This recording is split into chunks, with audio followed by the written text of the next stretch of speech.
नमस्कार दोस्तों, जय हिंद साथियों। आप सभी का स्वागत है एक बार फिर से आपके अपने चैनल पे कमीशन न्यूज चैनल पर। आज की इस वीडियो में हम बात करने वाले हैं modified assured career progression scheme यानी कि MACP के बारे में। इसको लेकर बहुत सारे जवानों को आज भी डाउट्स हैं, क्योंकि ये जब 2008 में लॉन्च की गई थी तब से लेकर आज तक 16 साल के बाद भी बहुत सारे जवानों को डाउट है कि MACP किसे मिलती है, कब मिलती है, क्या अनविलिंग करने से कट जाती है, क्या करना चाहिए कि मिले और किन किन जवानों को MACP नहीं दी जाती है। इन सभी का आज हम एक ही वीडियो में पूरा सारांश निकालेंगे और जो लेटेस्ट ऑर्डर अभी जारी किए गए हैं उसके बारे में भी बात करेंगे।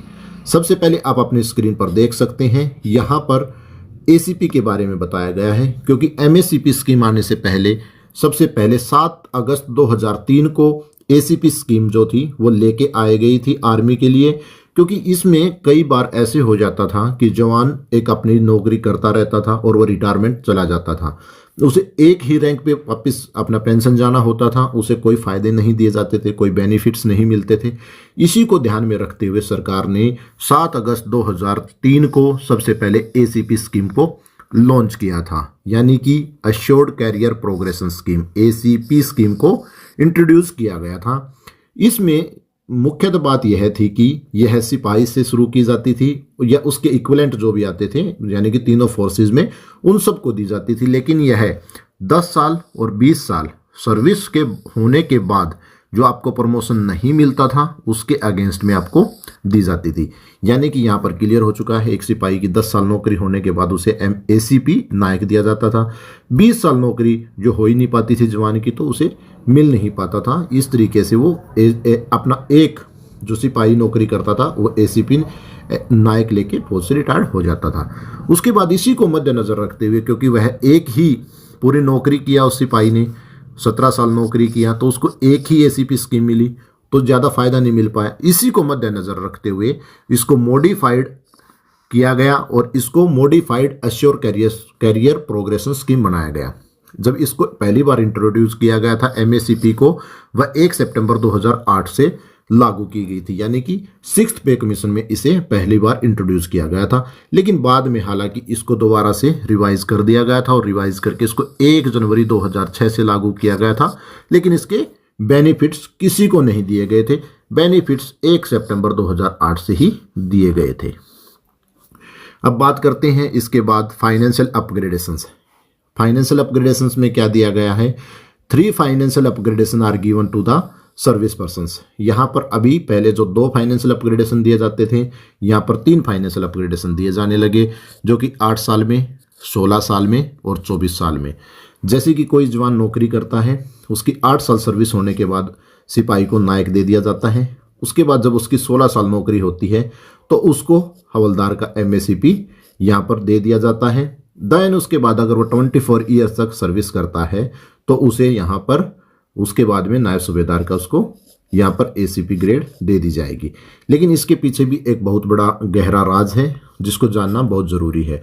कई बार अगर आपका प्रमोशन बीच में आता है, जैसे आप सिपाही हैं, आपने एक सिपाही हैं, आपको 8 साल नौकरी हो जाती है तो आपको MACP मिल जाती है यहाँ पर नायक की। देन इसके बाद आपको MACP मिलती है हवलदार की। इस तरीके से यहाँ पर आपको 2 MACP मिल जाती है। अगर किसी सिपाही का बीच में प्रमोशन आ जाता है, जैसे उसको मान लिया जाए कि 9 साल के बाद उसका प्रमोशन आ जाता है नायक का, तो वो यहाँ पर नायक की लगाता है, तो इसको यहाँ पर अभी फाइनेंशियल अपग्रेडेशन कुछ नहीं दिया जाएगा, क्योंकि इसको पहले ही 8 साल पे जो MACP नायक मिला है यहाँ पर फाइनेंशियल अपग्रेडेशन मिल चुका है। तो ये जो रैंक लगाया है यहाँ पर इसको कोई फ़ायदा नहीं मिलेगा। आप जब 8 साल में MACP मिलता है आप यहाँ पर उसका फ़ायदा ले सकते हो। इसी बीच आपने अपना ऑप्शन देना है, जो DNI ऑप्शन होता है या आपका DOP ऑप्शन होता है। मोस्टली केसेस में, जो जितने भी केसेस हैं, मोस्टली केसेस में आपको DNI ही फायदेमंद होता है। तो इसलिए यहाँ पर जब भी आपका फाइनेंशियल अपग्रेडेशन होता है तो आप DNI ऑप्शन भर सकते हैं। तो वहीं यहाँ पर क्लियर किया गया है कि 8 साल, 16 साल और 24 साल, यानी कि आपको मुख्यतः 2 ही ACP यहाँ पर मिल पाएंगी, जो कि नायक है और हवलदार है। तो सिपाही यहाँ पर घर चला जाता है। तो ये 2, अभी यहाँ पहले आपको 1 मिलता था ACP, MACP में आपको 2 फाइनेंशियल अपग्रेडेशन मिल जाएंगे। इस तरीके से यहाँ पर आपको एक फाइनेंशियल अपग्रेडेशन मिला है। DNI मिलने से आपको 3 इंक्रीमेंट का यहाँ पर फायदा मिल जाता है। इसके बाद बात करते हैं यहाँ पर जब 6th पे कमीशन था उसमें यहाँ पर आपको 3% का अपग्रेडेशन मिलता था, जो कि अभी 7th CPC में आपको पे स्केल के हिसाब से फायदा दिया जाता है, जो कि DNI मिलने से आपको 3 फाइनेंशियल अपग्रेडेशन यानी कि 3 इंक्रीमेंट मिल जाते हैं। बट इस स्कीम का एक ही फायदा है कि आपको अपग्रेडेशन दिया जाता है, रैंक नहीं दिया जाता है। यहाँ इसमें बिल्कुल क्लियर किया गया है, effect on rank oblique status there is no change, यहाँ पर कोई चेंज नहीं होगा विद रिगार्ड टू डेजिग्नेशंस, जो आपके अपॉइंटमेंट है उसमें या आपने जो रैंक पहनना है उसके अंदर, एम्प्लॉयमेंट के अंदर या जितनी भी आपके लिमिट एंड क्राइटेरियाज है उसमें आपका कोई भी परिवर्तन नहीं होगा। Financial benefits link to the pay and admissibles, जो आपको एडमिसिबल हैं यानी कि आपको इंक्रीमेंट जो है वही दिया जाएगा, इसके अलावा आपको कोई फायदा नहीं दिया जाएगा। ये भी जब आप रैंक लगाते हो तो आपको फायदा उस समय नहीं मिलेगा, MACP अगर मिल चुका है तो। उसके बाद financial upgradation under this scheme is personal to the JCOs and has no relevant to his seniority oblique positions, यानी कि ये आपका जो अपग्रेडेशन है उसमें आपका सीनियरिटी से भी कोई लेना देना नहीं है। No stepping up of the pay, हाँ सबसे इंपॉर्टेंट बात यहाँ पर यही है कि जैसे ही आपको अभी 7th CPC में MACP मिलता है और आपकी पे, आप मान लो आपको जैसे ही MACP मिला तो आपकी पे जो है किसी सीनियर के साथ अगर आप उस अपने पे को कंपैरिजन करोगे तो उसमें आपको स्टेपिंग अप का जो फायदा है वो नहीं दिया जाएगा। MACP का अगर आप कंपैरिजन करते हो तो उसमें स्टेपिंग अप नहीं होगा, यानी कि आप किसी दूसरे की पे स्लिप लगा के अपनी तनख्वाह बढ़ाना चाहते हो तो वो कार्रवाई MACP में नहीं होती है। अब ये दी कैसे जाती है, ये इसके लिए एक रिकॉर्ड अपना यूनिट और रिकॉर्ड ऑफिस में एक बोर्ड ऑफ अफसर बनता है, उसमें अगर आपका जो क्राइटेरिया है MACP का वो फुलफिल करते हैं तो आपको MACP आसानी से मिल जाती है। अब इसके लिए डिसिप्लिन क्राइटेरिया क्या है, इसमें मुख्यतः डिसिप्लिन क्राइटेरिया वही है जो आपको एक प्रमोशन के लिए होता है। इसमें आपका मेडिकल, ACR या पासिंग प्रमोशन कैडर का कोई भी ज़रूरत नहीं है, यानी कि बस आपने ध्यान रखना है कि जो एक प्रमोशन लेते समय जो आपके क्राइटेरिया होते हैं वही क्राइटेरिया यहाँ पर आपके लिए अप्लीकेबल रखे गए हैं। आपका कोई भी रेड एंट्री नहीं होना चाहिए, OSL नहीं होना चाहिए, AWL नहीं होना चाहिए। अब इस तरीके की कुछ चीज़ें हैं, आप मेडिकल में एडमिट हो वो आपके जो दिन हैं तो वो इसमें काउंट किए जाते हैं, इस तरीके की चीज़ें नहीं होनी चाहिए, तभी आपको टाइम से MACP मिलता है। अब उसके बाद सबसे बड़ी बात है जो जवानों को बहुत कन्फ्यूज़न होता है, अगर आप प्रमोशन के लिए अनविलिंग कर देते हो, कैडर में नहीं जाते हो या क्लास में नहीं जाते हो तो उस दौरान MACP कट जाती है। यह एक बहुत बड़ा डाउट है, लेकिन मैं आपको ये आज क्लियर कर दूंगा कि जब भी आप किसी भी, यहाँ पे लिखा हुआ है if a person refuse to promotion, अगर वो प्रमोशन के लिए मना कर देता है he will not be entitled for MACP, उसको MACP नहीं दिया जाएगा।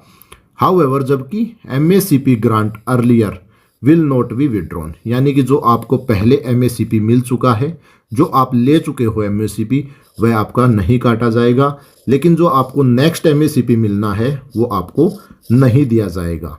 इस तरीके से ये MACP पे आपका ये जो मैंने ब्रीफ था ये तैयार किया है। इसके बाद अब हम बात कर लेते हैं जो अभी लेटेस्ट ऑर्डर्स हैं जिसमें बिल्कुल ही प्रमोशन के लिए क्राइटेरिया को क्लियर कर दिया गया है, उसके बारे में बात कर लेते हैं। जैसा कि अब आप अपनी स्क्रीन पर देख सकते हैं 23 अक्टूबर 2024 को PS2C डायरेक्टरेट यानी कि जो MACP से डील करते हैं उन्होंने ही इसके ऊपर एक लेटर जारी किया है जिसमें review of policy grant of MACP के बारे में बताया है। यहाँ पर इन्होंने बताया है कि जो MP8 आर्मी हेडक्वार्टर का MP8 है और PS2 डायरेक्टरेट तो जो DG MP एंड PS का है उनके बीच में अक्टूबर 2024 को एक मीटिंग होती है जहाँ पर यह डिसाइड किया गया है कि no additional corps arm and services specified cadre classes are required to be included for unwilling for promotion, यानी कि प्रमोशन के लिए जो अनविलिंग करते हैं वो जो क्लास कैडर या फिर स्पेसिफाई जो सर्विसेज के अपने अलग से कैडर चलते हैं, कोर्स चलते हैं उनको। इसी के साथ साथ जो अमेंडमेंट है जो इन्होंने फॉर्मेट सर्कुलेट किया है विलिंग एंड अनविलिंगनेस का, उसमें भी कोई बदलाव करने की ज़रूरत नहीं है, यानी कि जो आप क्लास और कैडर हैं उसको MACP के लिए इंक्लूड करना या फिर फॉर्मेट जो जारी किया है उसमें परिवर्तन करने की यहाँ पर कोई भी ज़रूरत नहीं है।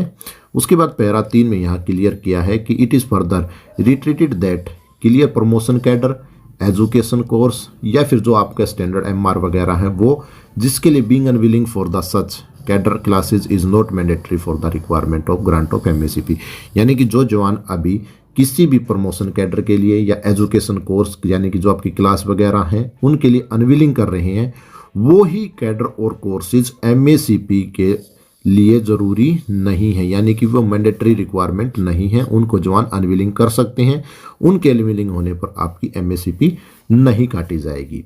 जब तक आगे इसमें देखिएगा ओनली फर्निशिंग ऑफ सर्टिफिकेट, आप सर्टिफिकेट देते हैं ड्यूरिंग प्रमोशन कैडर के दौरान। इन सभी आर्म एंड सर्विसेज वाले जवान जो भी अपना अनविलिंग सर्टिफिकेट देते हैं जिसमें लिखा होता है कि ध्यान देने वाली बात है I am unwilling for promotion, यानी कि जो वो जवान लिख के देता है कि I am unwilling for promotion, ना कि कैडर के लिए। यहाँ पर क्लियर देखिए, इस समझने की बात यहीं पर है कि वो अगर वो जवान लिख के देता है कि मैं प्रमोशन नहीं लेना चाहता हूँ, उस केस में आपको MACP बेनिफिट्स नहीं दिए जाएंगे जो कि DOPT की गाइडलाइंस के हिसाब से हैं।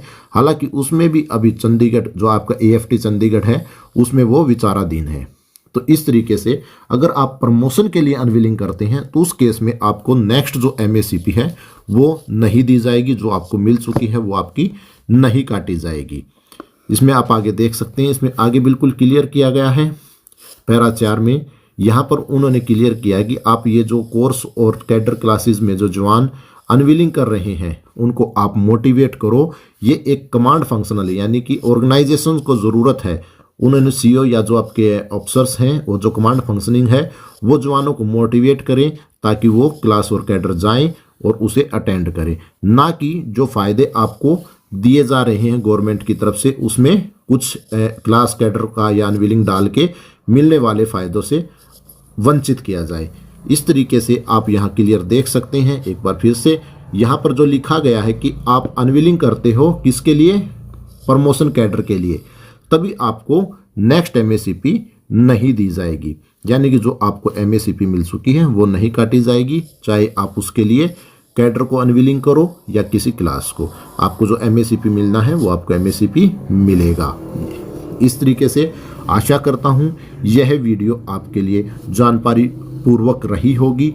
इस वीडियो को ज़्यादा से ज़्यादा शेयर करें ताकि जिन जवानों को MACP के बारे में डाउट्स हैं वो क्लियर हो चुके। अगर अभी भी कोई आपका डाउट्स हैं तो आप उसे कमेंट्स करके पूछ सकते हैं, हम कमेंट्स में आपका जवाब देंगे। और चैनल को सब्सक्राइब कर लें ताकि लेटेस्ट जानकारी इसी तरीके की आप तक पहुंच सके और आप रूल एंड रेगुलेशन जान सके और ज़्यादा से ज़्यादा फ़ायदा उठा सके। इसी के साथ जय हिंद, जय भारत।